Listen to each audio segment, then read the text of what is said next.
Meus irmãos, pela manhã, os que estavam aqui, eu quero lembrar, e os que não estavam, explicar a vocês. Eu disse que o sermão seria pregado pela manhã, seria pregado somente a primeira parte dele, e a segunda parte seria pregada agora à noite, que é o que nós faremos agora nesse momento.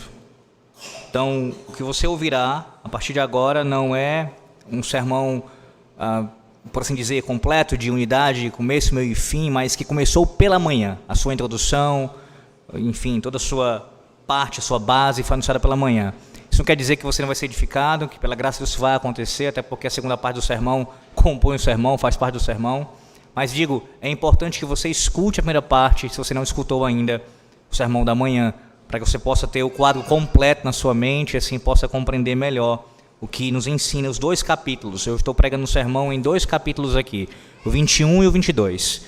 Como eu já fiz a leitura pela manhã dos dois capítulos, eu não farei novamente, apenas lerei o último versículo do capítulo 22. Veja aí, capítulo 22, o último versículo eu farei a leitura, e situando você, a exposição é dos dois capítulos aqui. Por favor, se não escutou, escute depois a primeira parte do sermão. Jeremias 22, último versículo, versículo 30, assim diz o Senhor nosso Deus. Assim diz o Senhor: registrai este como se não tivera filhos, homem que não prosperará nos seus dias, e nenhum dos seus filhos prosperará, para se assentar no trono de Davi e ainda reinar em Judá. Amém.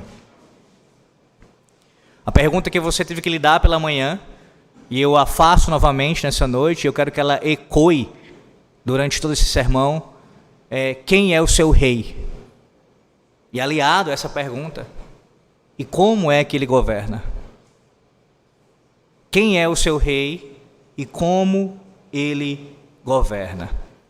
Esse sermão, meus irmãos, ele está lidando principalmente com os 4 últimos reinados ali de Judá, que antecederam a sua derrocada final pela invasão babilônica.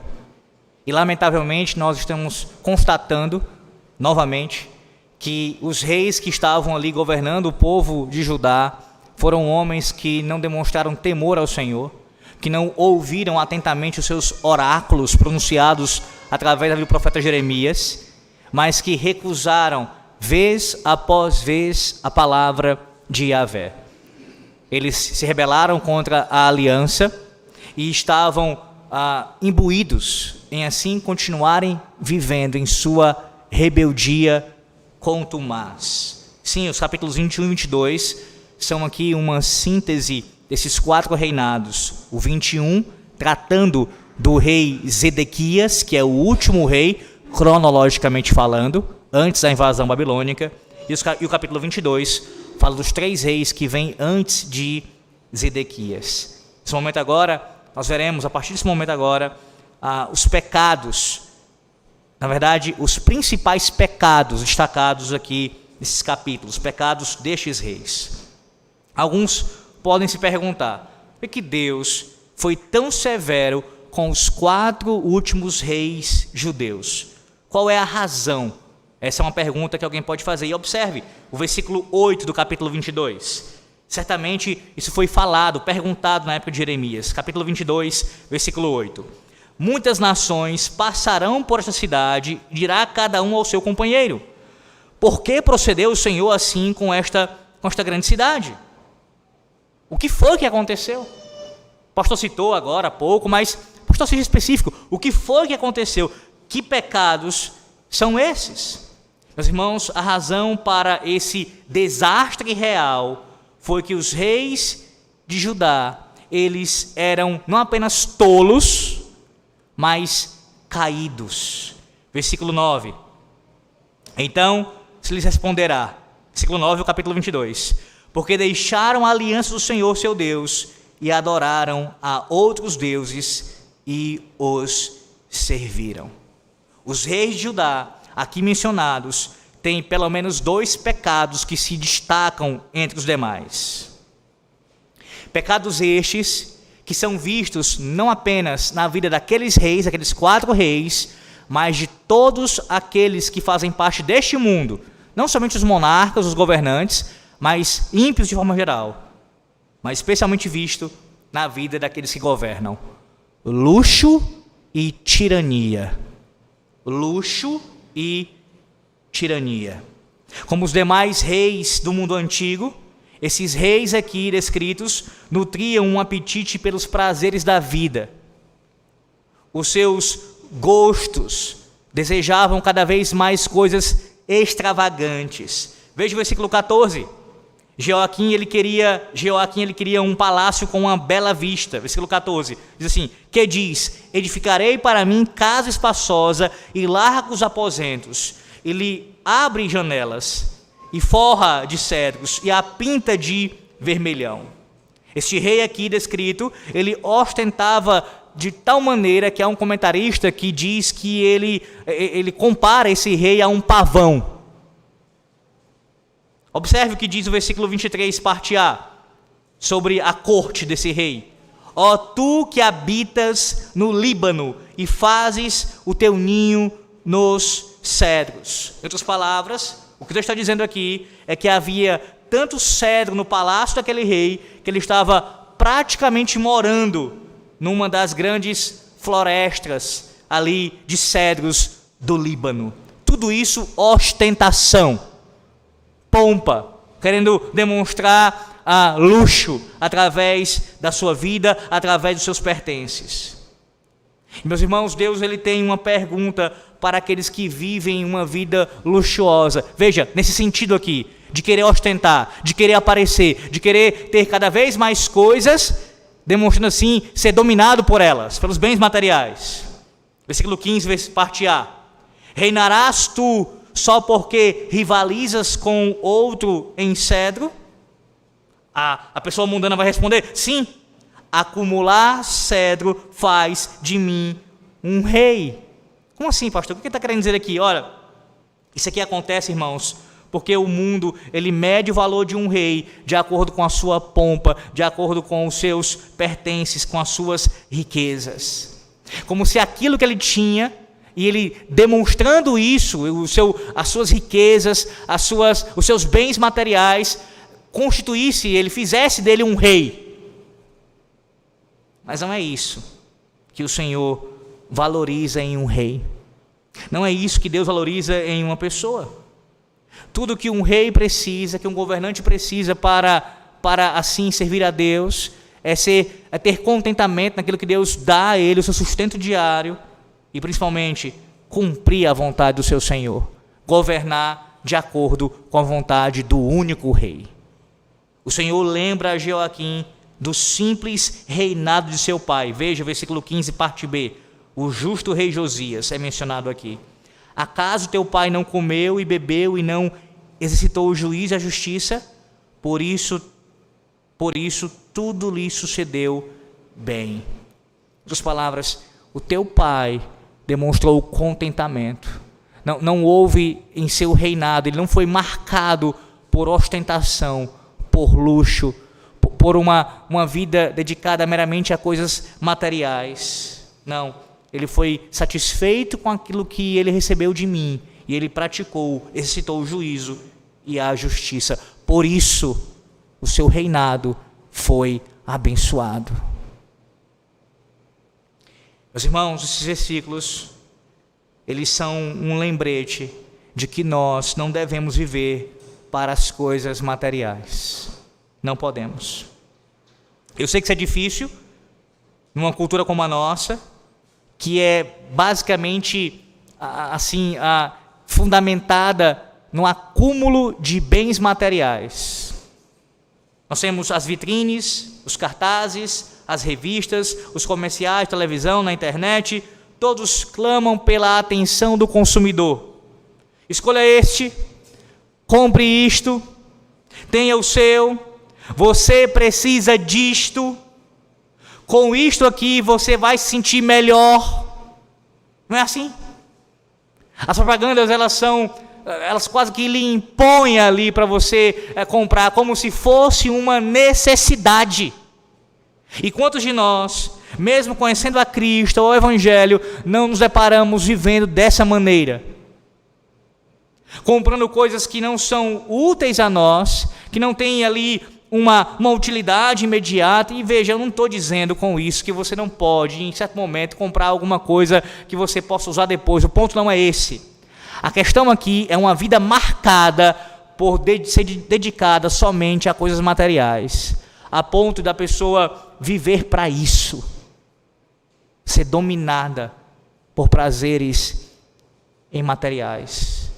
O seu dinheiro, toda a sua renda, a sua vida é somente para acumular bens e crescimento, e isso não é visto, não é feito para a glória de Deus, nem mesmo para o bem do seu reino.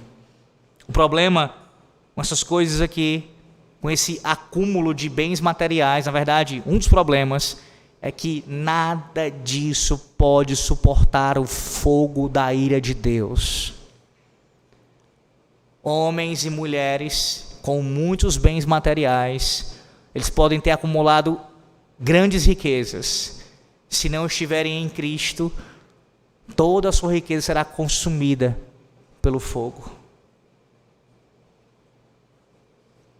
Veja o que diz o versículo 12, parte B, e 13, parte A, do capítulo 21. 12, parte B, o final ali, e 13, parte A, do capítulo 21. Eis que eu sou contra ti, ó moradora do vale, ó rocha da campina, diz o Senhor. Versículo 14 agora, parte B. Acenderei fogo na cidade, qual bosque, o qual devorará todos os seus arredores. E agora, vá para o capítulo 22, e veja os versículos 6 e 7. Porque assim diz o Senhor acerca da casa do rei de Judá: Tu és para mim Gileade, a cabeça do Líbano, mas certamente farei de ti um deserto e cidades desabitadas. Designarei contra ti destruidores, cada um com as suas armas, cortarão os teus cedros escolhidos e lança-los-ão no fogo. Percebe? O luxo não durará. Tenho todo aquele trabalho, o cuidado para fazer aquele palácio, aquela casa, seria tudo em vão. O juízo de Deus consumiria tudo.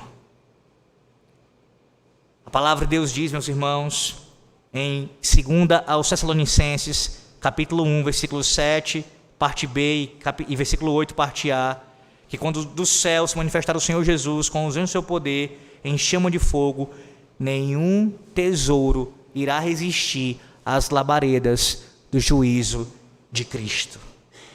É por isso que o próprio Senhor nos adverte, em Mateus 6:20, ajuntai para vós outros tesouros no céu. No céu. E aqui eu preciso explicar isso um pouco melhor. Você não pode entender jamais que nós reformados anunciamos uma teologia da miséria, como se fosse pecado em si mesmo alguém ser rico ou acumular bens terrenos em uma certa medida, no sentido de ele se tornar rico pelo seu trabalho. A Bíblia não condena isso. Na verdade, a Bíblia coloca como uma bênção do Senhor Deus quando pelo trabalho honesto alguém cresce financeiramente. O pecado condenado aqui em Jeremias, como é condenado por Cristo nas suas palavras em Mateus, é o pecado daquele que serve ao dinheiro, que trata o dinheiro como um Deus, considerando como um mamon, como uma divindade. O seu dinheiro, os seus bens não são servos dele para servir a Deus e a causa do seu reino. Na verdade, ele se faz um servo dos seus bens, um servo do seu dinheiro. E assim é encontrado nessa situação, longe de Cristo e apegado às coisas materiais, que são passageiras, que serão consumidas pelo fogo, e que se ele continuar assim apegado a elas, também será destruído. Esse é um pecado que marca muitos monarcas, os governantes, porque, por uma questão lógica, irmãos, uma vez que alguém está numa posição de autoridade sobre um povo, sobre uma nação, ele terá maior acesso a riquezas, a bens. Ele será mais tentado quanto a isso. Mas o próprio Deus estabeleceu os limites para que os seus governantes não vivam como se uma vida nababesca, como se fossem ali donos daquele dinheiro, donos, em última instância, daqueles bens, mas são despenseiros do Senhor. Devem administrar tudo como para o Senhor e usar para a glória do Senhor. Aí você pensa assim, pastor, isso só se aplica mesmo então aos governantes, aos reis da terra, ou então aos grandes homens ricos desse mundo. Não, irmãos, isso se aplica primariamente a eles no texto, mas a todos nós. Você que me ouve nessa noite, ouve a palavra de Deus, você também é tentado, e você pode ser visto assim pela palavra de Deus, a semelhança do rei Jeoaquim nesse texto. Mesmo não tendo um palácio, não tendo uma casa luxuosa, carros e outros bens, mas com o pouco que você tem um coração inclinado à ostentação. Uma vida que é apegada a bens materiais. Um pouquinho que você tem. E está incorrendo no mesmo pecado que este homem aqui. A palavra de Deus lhe adverte nessa noite. Arrependa-se. Arrependa-se. Não copie o pecado desses reis aqui. Mas há um segundo pecado. Um segundo pecado que é muito também típico dos reis, dos governantes. É o pecado da tirania. O pecado da tirania. Versículo 13 do capítulo 22. Veja.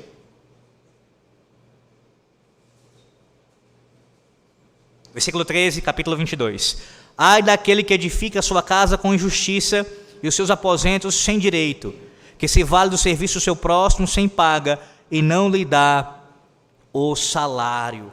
O governo desses reis judeus era opressor. Versículo 17 do capítulo 22. Mas os teus olhos e o teu coração não atentam senão para a tua ganância e para derramar o sangue inocente e para levar a efeito a violência e a extorsão. Qual é a ideia aqui?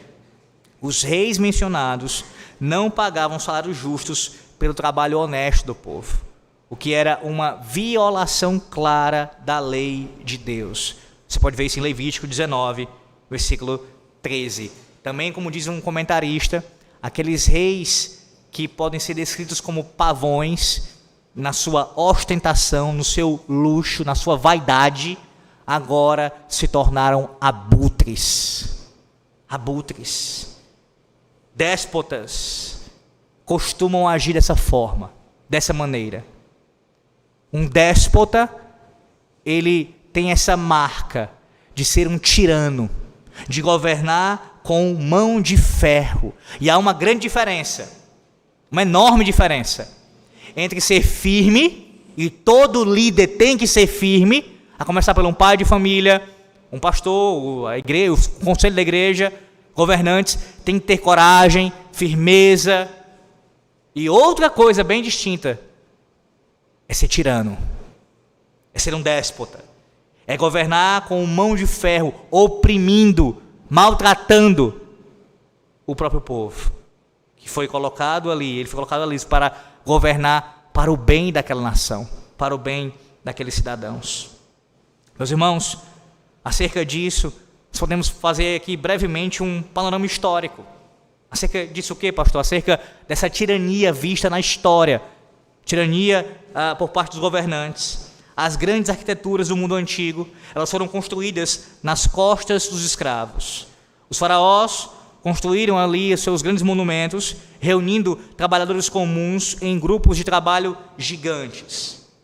Eles amarravam e espancavam até que erguessem enormes monumentos aos seus opressores. Os imperadores chineses construíram a famosa e grande muralha da China do mesmo modo. Para impedir a entrada de invasores estrangeiros, eles recrutaram camponeses para empilhar pedras imensas ao longo da sua fronteira ao norte. Foi por meio da tirania também ali que governantes comunistas sustentaram seus impérios ocos. Stalin construiu o Canal do Mar Branco ao custo de vários milhões de vidas russas. Ao longo das décadas de 70 e 80, os soviéticos se gabavam do gasoduto que estavam construindo até a Sibéria. Porém, no ano de 1983, a BBC de Londres descobriu que o gasoduto estava sendo construído por meio de trabalho forçado. Cerca de 4 milhões de vietnamitas e outros prisioneiros estavam trabalhando e morrendo no gelo para bombear petróleo até Moscou. E tem outros relatos de líderes que usaram a sua autoridade de forma opressora, como tiranos, para os seus próprios fins, para edificarem as suas próprias casas. Veja como o texto diz aqui, versículo 13, novamente, capítulo 22. Ai daquele que edifica a sua casa com injustiça e os seus aposentos sem direito, que se vale do serviço do seu próximo sem paga e não lhe dá o salário. Ai daquele que faz isso. Não interessa se ele tem o título de rei ou se ele foi eleito pelo voto popular democrático. Ele não tem direito de oprimir, de governar dessa maneira. Ele não pode agir assim. Então você pensa assim, pastor, isso é uma realidade distante, não é? O senhor menciona Egito antigo, mencionou aí a China também, inclusive nos dias de hoje, algo terrível, mencionou o século passado, no contexto ali da União Soviética. Isso está distante da nossa realidade. Nós não temos, nem de longe, líderes, reis, governantes que se assemelham em alguma medida a estes reis aí, mencionados pelo Senhor, seja no texto sagrado, ou mesmo nesse contexto histórico, mais recente até. Será mesmo? Será mesmo? Tendo em mente a pergunta que eu tenho feito desde pela manhã. Quem é o seu rei e como ele governa? Pense sobre isso agora. E compare com o rei atual do Brasil. Quem é o seu rei e como ele governa? O seu rei, ou melhor, o rei único e verdadeiro, o Senhor Jesus Cristo, certamente no seu governo não há ali aumento de impostos, de forma a oprimir o seu povo e exercer uma tirania covarde contra os necessitados. O rei verdadeiro, o Senhor Jesus Cristo, diferente do rei do Brasil, ele não tem, e se fazem são falsas acusações, mas não há nenhum tipo de indício de corrupção no seu governo. O rei verdadeiro não, diferente do rei do Brasil. E o que dizer então daquele que não é rei, mas que se acha rei? Sim, porque há também esses, ou melhor, há esse também. Não é rei, mas se acha rei. O rei verdadeiro, ele não usa de abuso da sua autoridade. Ele é profeta, sacerdote e rei. E ele tem domínio, direito sobre tudo. E pode sim legislar, julgar, executar. Ele pode fazer isso porque ele é o Senhor. Diferente daquele que está numa posição de magistrado e se julga rei desse país. E abusa sua autoridade. Age como se fosse o dono da nossa nação e boa parte da imprensa se cala diante disso porque é conivente com o falso rei. E aí você diz, pastor, está muito bem. Eu estou concordando com o senhor até agora. Continue assim. E o que dizer daquele que não é mais rei, mas quer voltar a ser rei? O que dizer desse? Diferentemente do rei verdadeiro, porque o verdadeiro rei demonstra compaixão para com seus súditos. Se eles sofrem por conta de alguma enfermidade e estão morrendo por conta dela, ele não vai fazer pronunciamentos demonstrando zombaria. Não faz isso. Pelo contrário, ele se compadece. Não há nepotismo no seu governo. Do rei verdadeiro, não. Diferente do rei que já foi rei e quer voltar a ser rei. Nem mesmo ele utiliza a religião como instrumento de manipulação política, indo às igrejas para promover seu próprio nome. Messias, falso Messias. E muito menos, ele é covarde, o rei verdadeiro. Como o que quer voltar a ser rei, diante do falso rei, faz a proposta para ser o seu vice. No caso, para o falso rei ser o seu vice. Covarde. Covarde. O Senhor Jesus Cristo, quando interpelado diante de Pilatos, você sabe o que foi que ele fez? Ele não tentou negociar o seu julgamento. Ele não tentou ali, peraí, deixa eu ver, Pilatos, vamos aqui ter vamos tratar um acordo aqui? Porque eu sou o rei, Pilatos. Eu vou governar, Pilatos. E você pode ter um lugar ao meu lado, Pilatos. Ele encarou Pilatos. Ele foi até o fim no seu julgamento. Porque o rei verdadeiro não é covarde. Não se amedronta. Ele sofre as consequências em obediência à vontade do seu Pai. Mesmo que a consequência seja de julgamento que seja um julgamento ilícito, um julgamento mentiroso, hipócrita, ainda assim ele sofre as consequências, o dano, e vai até a morte de cruz. O rei atual, o falso rei, o rei que quer voltar, todos eles, dentre outros, poderia ter citado aqui, são falsos reis. Falsos reis. Eles não, nem de longe podem ser comparados à pessoa do Senhor Jesus Cristo. E veja, por mais que você possa mencionar algum homem, algum governante que tenha alguma característica, algum tipo de virtude presente em sua vida, em seu governo, este homem não passa ainda de um pecador. Por isso a minha fala nessa noite, a palavra de Deus lhe exorta: não ponhais neles a sua confiança. Não faça isso, como inúmeras pessoas têm feito.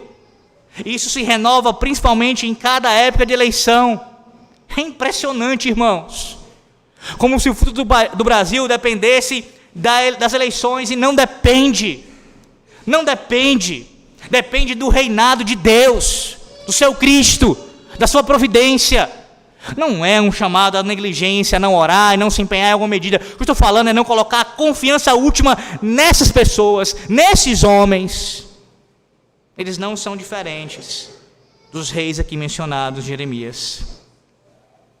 O que os reis costumam fazer é governar por meio de tirania, a fim de obter luxo. César, bota isso na sua cabeça, César governa com o interesse de ganho pessoal à custa do seu povo. Todos eles que passam pelo poder estão primariamente preocupados em seu próprio ganho pessoal. Falando por meio do profeta Samuel, o Senhor explicou que reis trazem opressão, violência, tributação e escravidão. 1 Samuel, capítulo 18, diz assim: então naquele dia clamareis por causa do vosso rei que houverdes escolhido, mas o Senhor não vos ouvirá naquele dia. Colocando ali nos reis a sua esperança. Isso é ser tolo, irmão. Isso é ser tolo. É tolice. E tolice ainda maior quando você enxerga pessoas brigando por isso como se fosse, que também é tolice, times de futebol. Torcidas.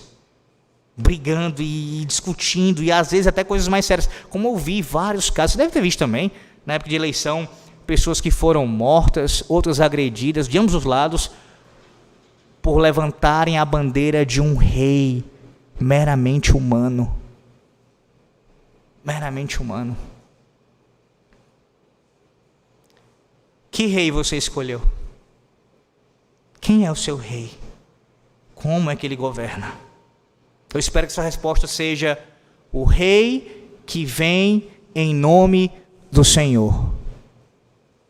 Os últimos 4 reis de Judá são reunidos numa passagem para demonstrar a inutilidade de ter qualquer rei senão Cristo, meus irmãos.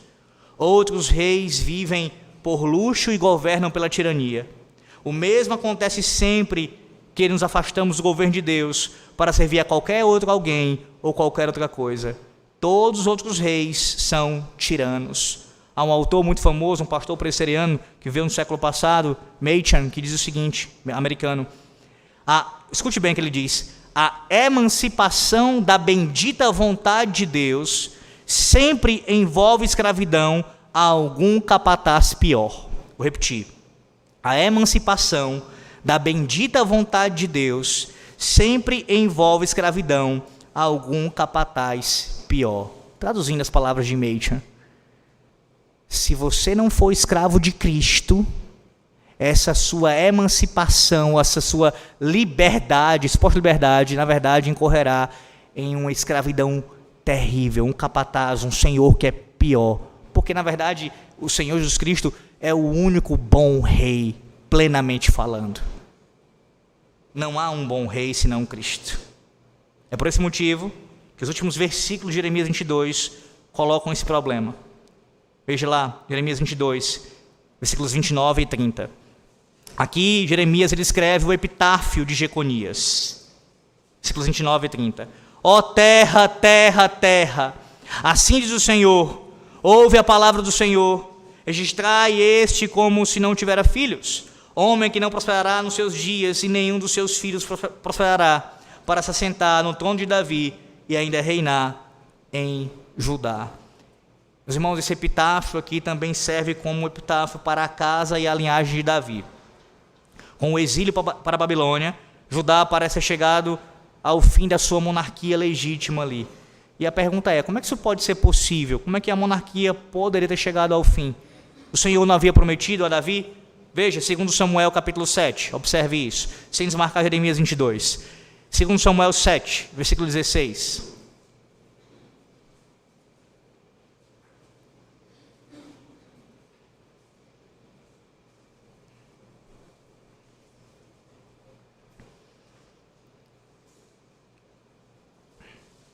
Porém, a tua casa e o teu reino serão firmados para sempre diante de ti, teu trono será estabelecido para sempre. Na aliança davídica, Deus fez esta promessa desse reinado que seria para sempre. O Senhor quebrou a sua promessa, de acordo aqui com Jeremias 22, 29 e 30. Ele encerrou o seu compromisso para com o seu povo. A aliança e o reino chegaram ao fim. Como é que Deus poderia dizer que nenhum dos filhos de Jeconias prosperaria ou sustentaria no trono de Davi? Como? Irmãos, é importante continuar lendo o que diz a sequência. Na verdade, no capítulo 23, veja, não vou expor agora, com detalhes, vai ficar para outro momento, mas veja o capítulo 23, versículo 5. Capítulo 23 de Jeremias, versículo 5. Veja como tem um esclarecimento aqui. Eis que vem dias, diz o Senhor, em que levantarei a Davi um renovo justo, e rei que é, reinará e agirá sabiamente, e executará o juízo e a justiça na terra. Quando Jeremias disse que nenhum dos filhos de Jeconias se assentaria no trono de Davi, ele estava falando, irmãos, entendam isso, da sua prole imediata. Realmente, os filhos de Jeconias não governaram o povo de Deus em Jerusalém, como você vai poder observar isso lá em 1 Crônicas, capítulo 3, versículos 17 e 18. Mas a linhagem da família continuou, e o rei legítimo veio a reinar. Esse aqui é um momento importante, dentre muitas vezes que acontece durante um sermão, para você ser lembrado de um princípio hermenêutico, de interpretação bíblica, que deve ser usado por nós, especialmente em momentos como esse. Um princípio que ensina que a própria Escritura interpreta a Escritura. Você tem que ler o texto bíblico dentro do seu contexto imediato, seu contexto maior também, vendo ali as referências paralelas e sempre contando com a iluminação do Espírito Santo para compreender a passagem. Vá para Ezequiel, capítulo 21. Ezequiel 21, veja como tem um esclarecimento aqui também. Ezequiel 21, versículos 25 e 26, parte A. Ezequiel 21, versículos 25 e 26, parte A. Veja que Ezequiel profetizou que a monarquia acabaria, assim como Jeremias. E tu, ó profano e perverso, príncipe de Israel, cujo dia virá no tempo do seu castigo final, assim diz o Senhor Deus, tira o diadema e remove a coroa. Contudo, Ezequiel advertiu que a coroa não deveria ser jogada fora.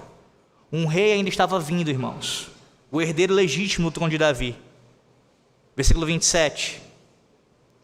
Já não será até que venha aquele a quem ela pertence direito, a ele a darei. Acerca da coroa ele diz isso. Essa coroa estava sendo reservada para o Senhor Jesus Cristo. O Senhor Jesus Cristo, o Messias prometido, ele é o rei a quem pertence a coroa. Veja isso em Lucas 19. Lucas 19, versículos 37 e 38. Lucas 19, 37 e 38.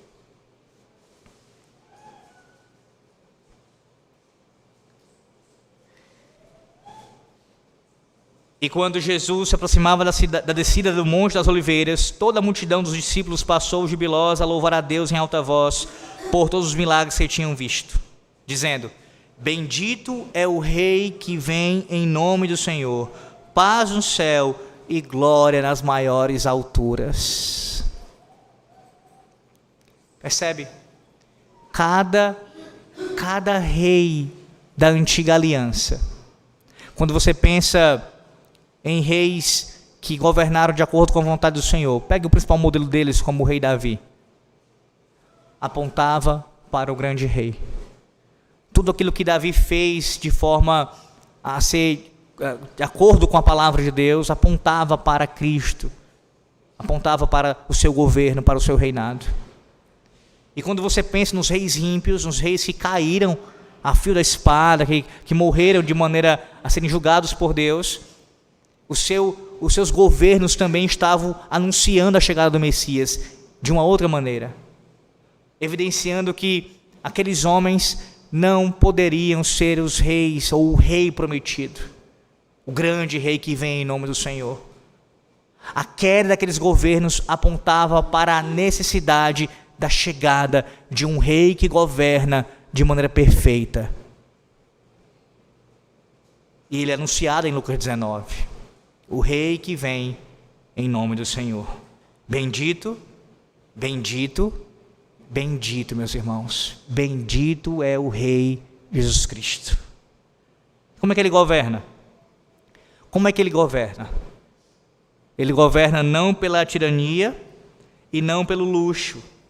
Ele governa de forma humilde. A sua humildade é evidente em sua abordagem. Vá para Mateus 21, versículo 5. Mateus 21, versículo 5. Cumprindo aqui a profecia de Zacarias, capítulo 9, ele não vem montando o cavalo branco dali como se fosse alguém que vem de maneira a se exibir naquele contexto, mas na sua condição de humilhação, ele vem num jumento. Mateus 21, versículo 5. 21, versículo 5.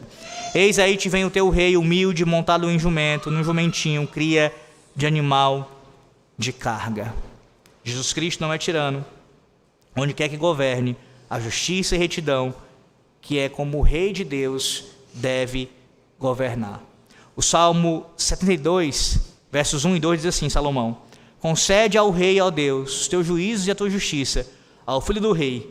Julgue ele com justiça o teu povo e os teus aflitos com equidade. Era isso que Jeremias estava ansiando em seus dias. Um governo que fosse assim executado.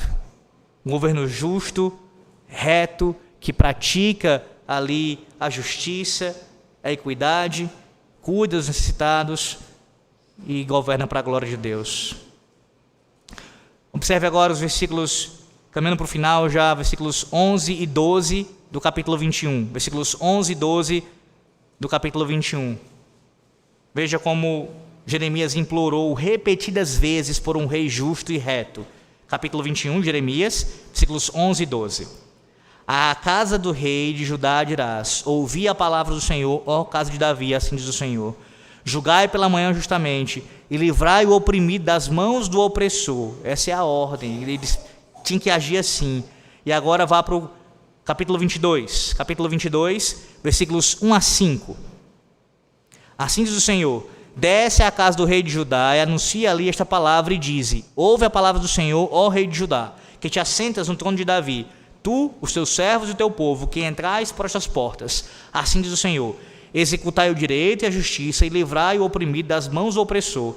Não oprimais ao estrangeiro, nem ao órfão, nem à viúva. Não façais violência, nem derrameis sangue inocente neste lugar. Porque se deveras cumprir esta palavra, entrarão pelas portas desta casa os reis que se assentarão no trono de Davi, em carros e montados em cavalos, eles, os seus servos e o seu povo. Mas se não derdes ouvidos a estas palavras, juro por mim mesmo, diz o Senhor, que esta casa se tornará em desolação. Irmãos, o que Jeremias está proferindo aqui para aqueles monarcas estava já revelado, foi revelado a eles a antiga aliança, lá em Deuteronômio. Tanto em Êxodo capítulo 22, como Deuteronômio capítulo 17, que mostram ali qual deveria ser o dever do rei. Deus não levantou aqueles homens para eles agirem conforme a própria vontade deles. Havia uma legislação, uma lei a ser seguida. E um dos deveres principais de um rei era praticar a justiça. A prática da justiça certamente envolve a correção, envolve a punição dos injustos. Tudo isso está presente. Quando o rei se cala e não combate a injustiça, não combate a opressão, ele já está pecando, porque ele está sendo alguém conivente com o mal que está se proliferando.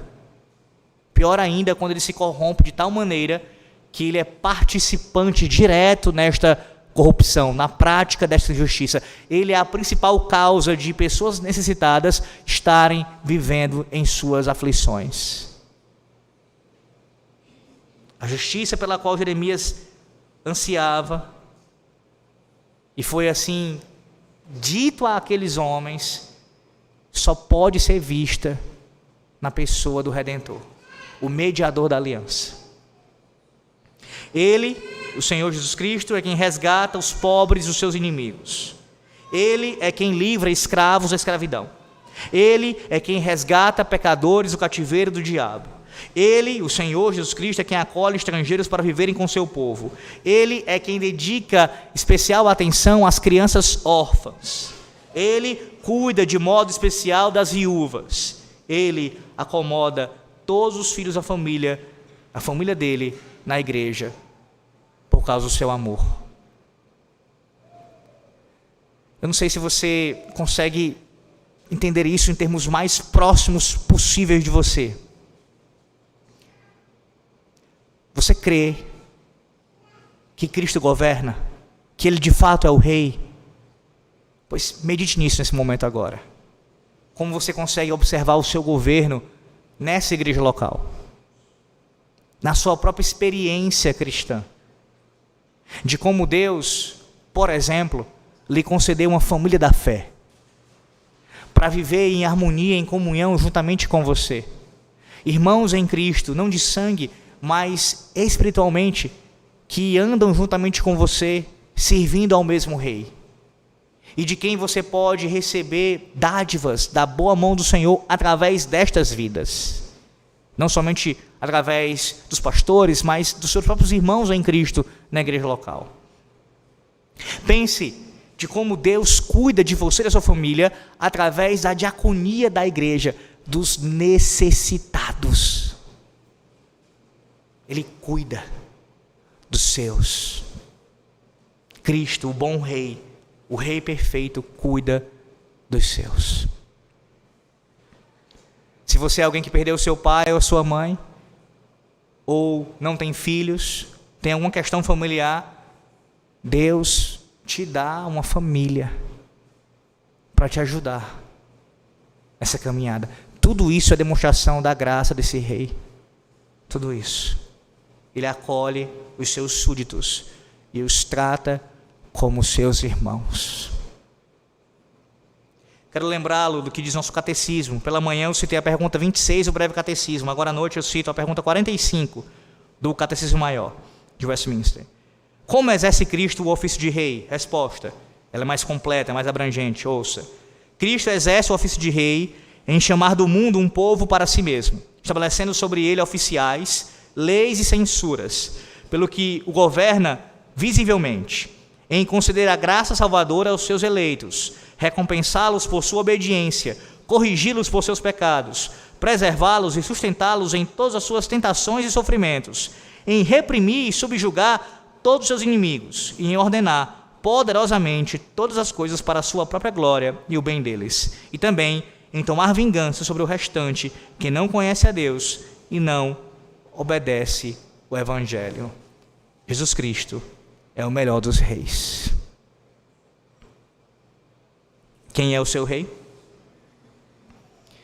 A pergunta que você tem que responder de forma mais direta possível é essa: Cristo é o seu rei? Um homem que serviu a Cristo como rei foi Policarpo, e esse é o testemunho que já foi citado aqui outras vezes, certamente por outros pregadores, e assim continuará até a volta do Senhor Jesus Cristo. Policarpo, meus irmãos, bispo de Esmirna, que viveu ali no período do final do primeiro século para começo do segundo século. Ele, quando os romanos exigiram que todos os cidadãos adorassem César como um deus, Policarpo recusou. Ele foi preso, amarrado a uma estaca e preparado para as chamas.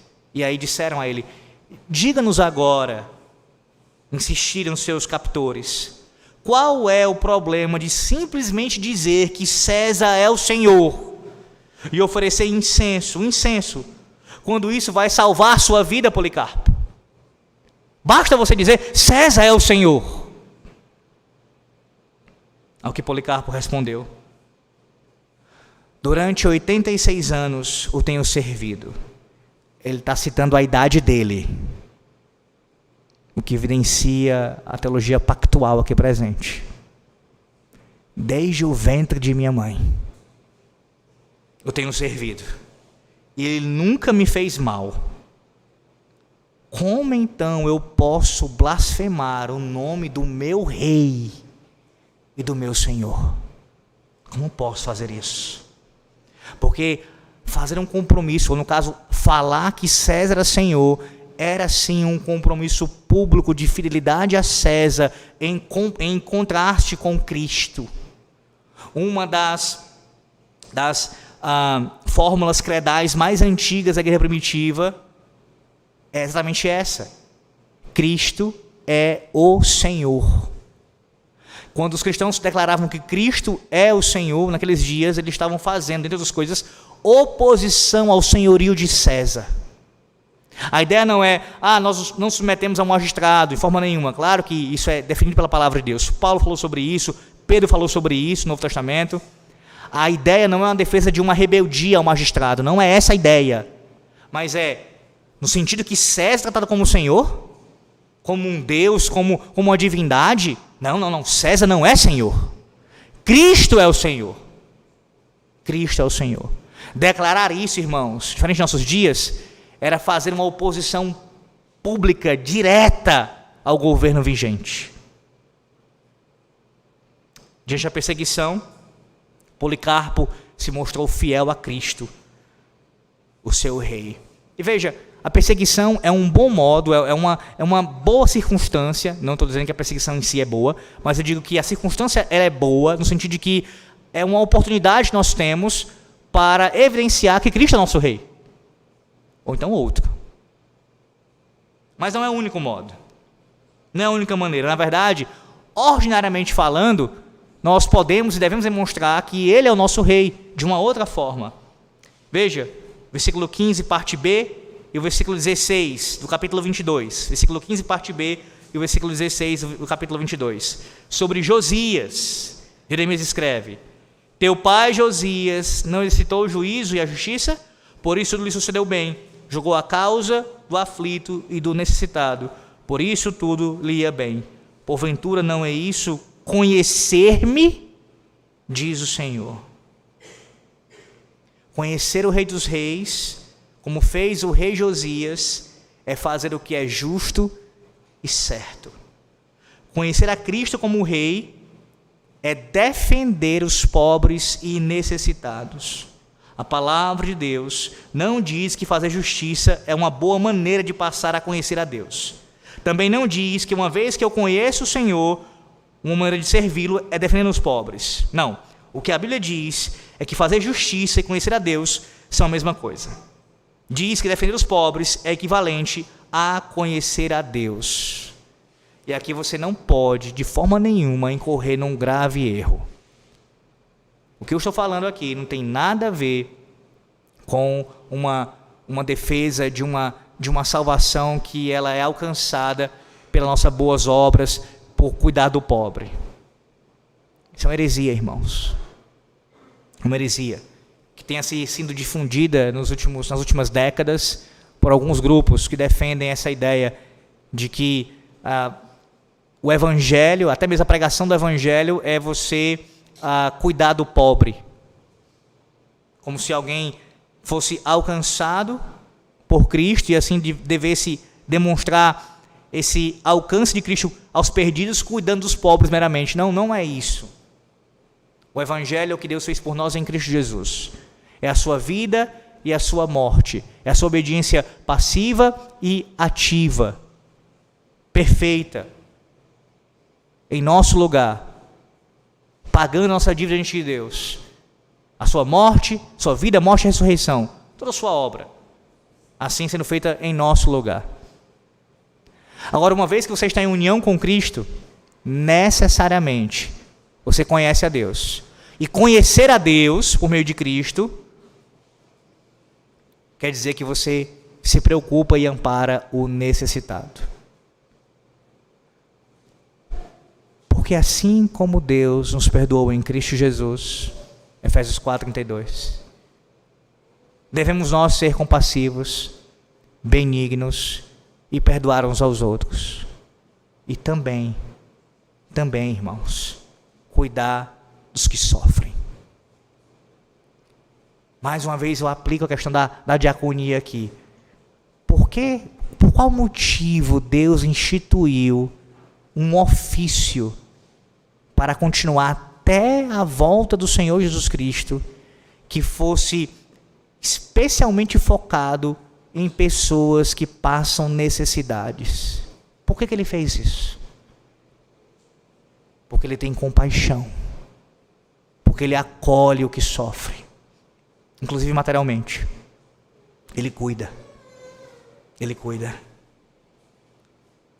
A gente vive num período, na verdade desde a queda de Adão isso acontece, mas há períodos que isso é mais intenso, de correr para os extremos.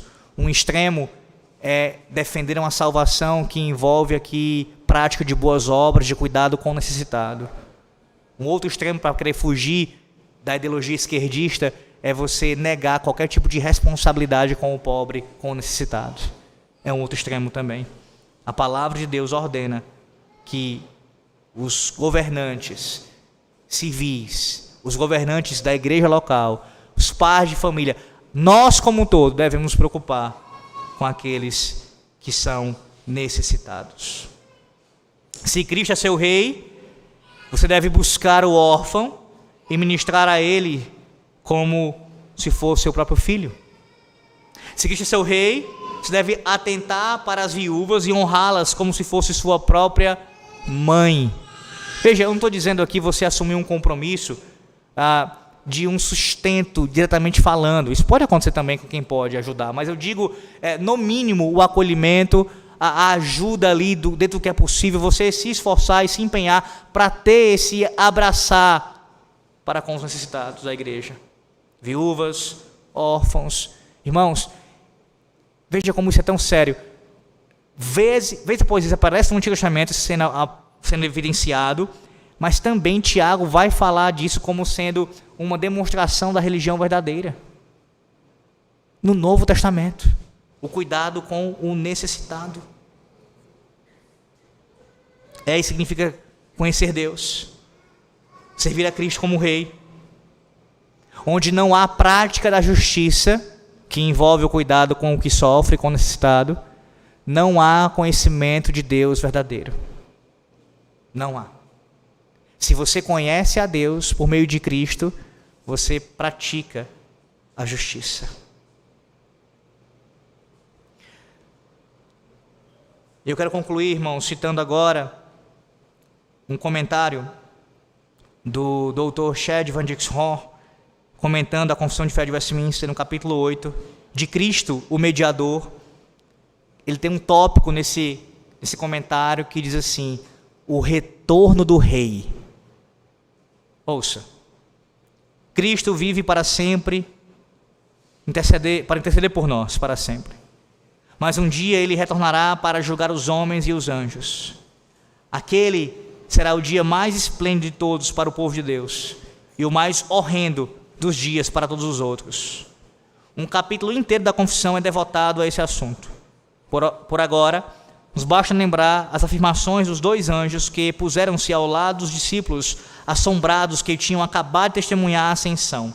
Atos 1:11, que diz: esse Jesus que dentre vós foi assunto ao céu, virá do modo como o vistes subir. Essa segunda vinda, por sua vez, será seguida de um julgamento de todos os seres humanos e anjos, na consumação do século.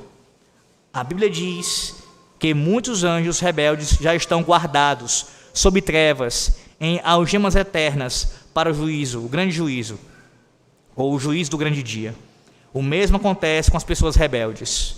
O mais importante é que todos compareceremos perante o tribunal de Deus. Isso nos deveria nos ensinar a nos preocupar, ou melhor, a não nos preocupar em julgar uns aos outros. O Senhor mesmo fará isso por nós. Isso também deveria nos ensinar a nos preparar para aquele dia. E a única maneira de fazer isso é voltar-se para Cristo, o Filho de Deus, que se tornou um filho do homem e voluntariamente assumiu o ofício de mediador. 2 coisas acerca do retorno do rei, ele destaca aqui como ensinamento para nós. Esse rei, o único e verdadeiro, o rei bom e justo, que governa perfeitamente, ele vai voltar. Ele vai voltar. E toda causa, todo tipo de circunstância que você julga como injusta, como pecaminosa, e de fato sendo essa causa assim, observando pela palavra de Deus, como governantes em nosso país podem governar como eles governam e não ter nenhum tipo de punição. Como falsos profetas podem se proliferar assim pelo país e não ter nenhum tipo de consequência. A despeito de que de fato tem consequências nesse tempo presente ainda. Mas eu digo, algo mais grave às vezes não acontece, você espera e não acontece. Pois bem, o retorno do rei garante que tudo o que aparentemente passou desapercebido será julgado. Ele há de julgar vivos e mortos. Ao mesmo tempo, o retorno do rei nos chama a nos prepararmos cada vez mais para esse encontro. Essa mensagem, irmãos, ela é tão antiga, mas tão urgente, e que é esquecida em nossos dias. Anunciar a volta do Rei da Glória. Aquele mesmo Rei que subiu aos céus, está assentado à destra de Deus Pai, entronizado, glorificado, que rege com o seu cetro todas as coisas.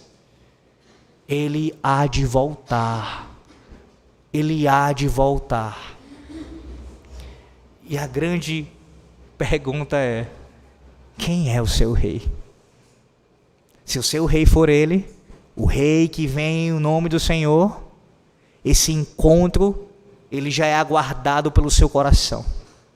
Você anseia por isso. Não é verdade? Não é verdade? Por mais que a gente ame essa vida e não há nenhum problema nisso, que é um dom de Deus, mas se nós realmente amamos ao Senhor, nós queremos encontrá-lo. Nós queremos ver a face do nosso Rei. Queremos contemplar a sua glória. Queremos abraçá-lo. Queremos nos prostrar aos seus pés e render glória e tributar a Ele toda a honra. Não é isso que você anseia? Não é isso que você tanto quer? Encontrar-se com o amado de sua alma? Com o Rei da Glória?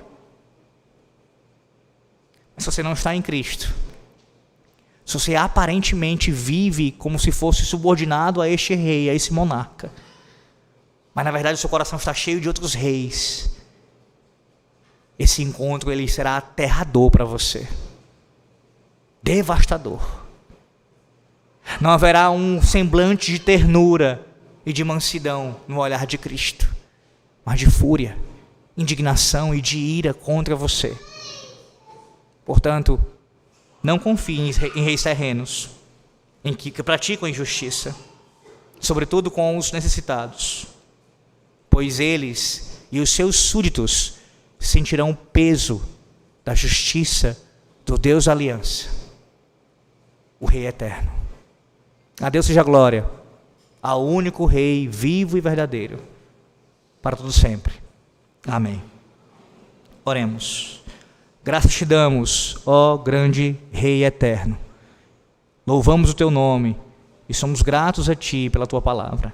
Obrigado, Senhor, por falar conosco pela manhã e à noite, por nos instruir através de 2 capítulos, que aqui tem tantas verdades que precisam ser ensinadas. E a despeito de minhas dificuldades, falhas e pecados, o Senhor graciosamente, pelo poder do Santo Espírito, ensina a tua igreja. Admoesta, consola, edifica, fortalece no temor do Senhor. Ó Deus, aplica a tua palavra aos nossos corações agora. Conduz como uma flecha que vai certeira ao alvo, para assim produzir as boas obras que glorificam ao Senhor e também fortalece a tua igreja e avança o teu reino através disso. Oramos a ti em nome do Senhor Jesus Cristo. Amém.